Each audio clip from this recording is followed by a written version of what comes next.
Hey everybody, welcome back to Video Game Esoterica and our continuing series, the Unported playlist, where we take a look at some of my favorite unported arcade games of all time. And because it's the holiday season, we got a special one for you this week, CarnEvil. Now granted, the game's only 1/3 Christmas theme, but that's what we're going to be talking about. But before we get too far involved, if you could do me a huge favor, go down below, hit like and subscribe, and ring that notification bell. If you want to give me a Christmas gift, that would be a great one. But it takes a lot of time to make each one of these episodes, and we appreciate your guys' support. But this game came out in 1998 from Midway, and it's your classic arcade light gun shooter, but it's got a really weird campy horror vibe to it. It's kind of like a grindhouse style game, and it uses a really interesting setup that you don't see too often in these type of games. All the enemies are going to be polygonal models that you can shoot, and they explode in different gory ways. But all of the backgrounds are full motion video, so you get a lot more interesting things going on in the background. You get a lot more dynamic camera movements, and I've always really enjoyed this game. It's not one that I've wanted to collect for my personal collection because I've played it enough in arcades and I really like it, but for some reason I just have never picked it up. And it does exist on a hard drive, so it is a little bit more finicky to run than your standard arcade game that just runs ROM chips.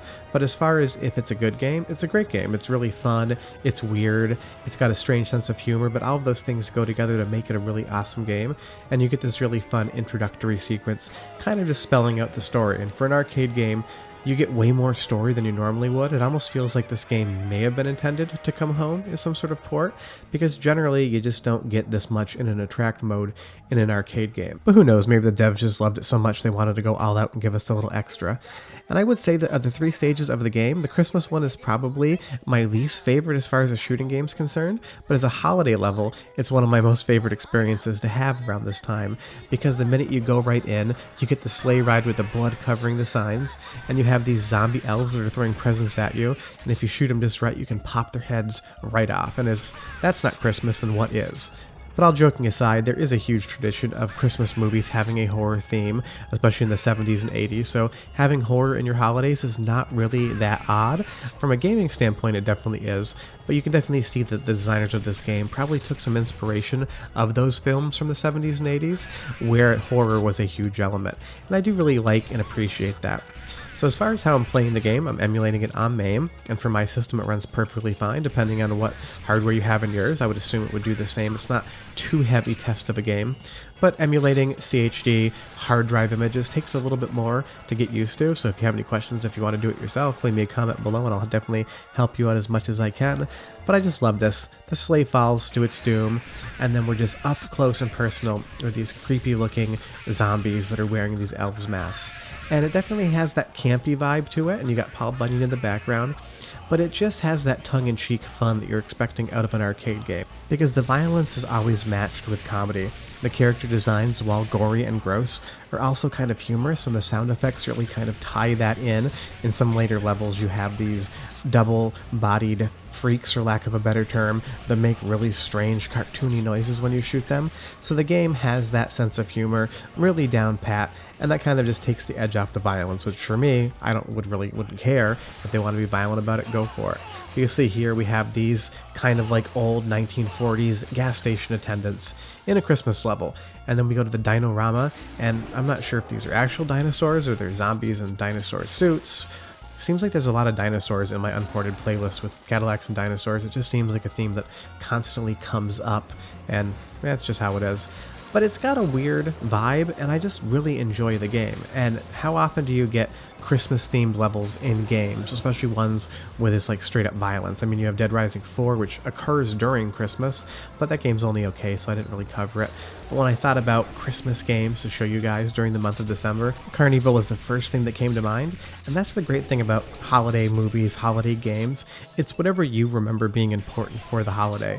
We all make our own rituals, and we all decide what makes the holiday feel real or important to us, and for me, playing CarnEvil once in the month of December is just a thing I really like to do. It just makes me realize the holiday is here. It's equivalent to going to get a tree or decorating the house. It's not really the holiday if I haven't watched Christmas Vacation yet. It's not really the holiday if I haven't played CarnEvil yet.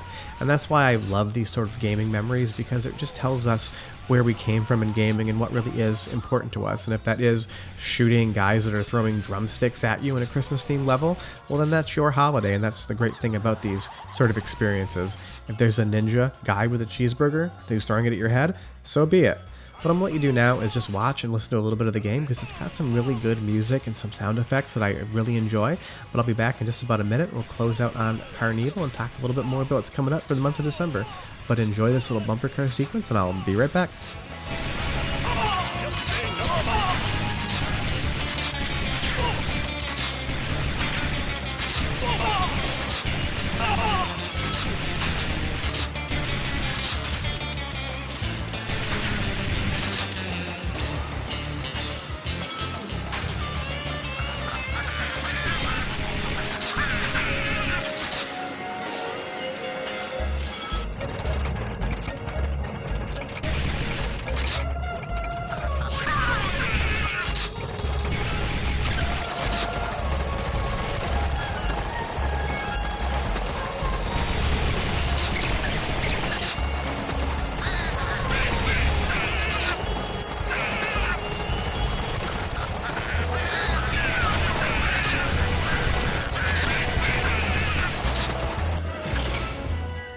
And now we are going to the boss fight of the level, and you will see very shortly this Christmas tree is going to spin around, and Krampus is here.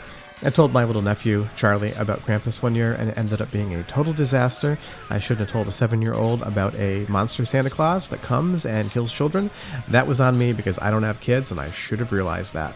But as far as the boss is concerned, Krampus is an awesome person to put in here because he is just evil Santa Claus. And of course, if you have an evil Christmas level, what are you going to use for a boss? You're going to use Krampus.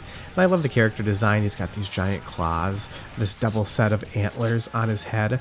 And I do like the fact that as you shoot him, you can kind of rip the flesh off of his face and body and you start seeing his heart and his skull and jaw underneath it. There's a lot of love and attention put into making Santa Claus look just that evil. But as far as Christmas games are concerned, this is one I play every year. I love it.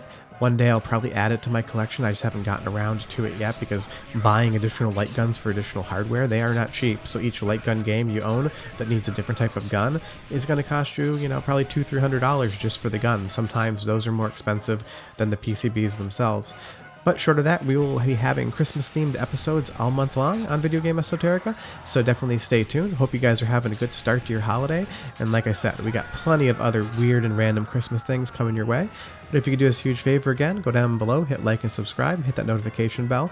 It's the best Christmas gift you can give to me. And if you have any questions or comments or you played the game, leave a comment below because I love chatting to you guys about it. But like I said, next week we will show you the rest of CarnEvil because there's a ton more to the game that we haven't talked about, and we'll be showing it as a full gameplay, so stay tuned for that. Otherwise, thanks so much for watching, guys. Bye-bye.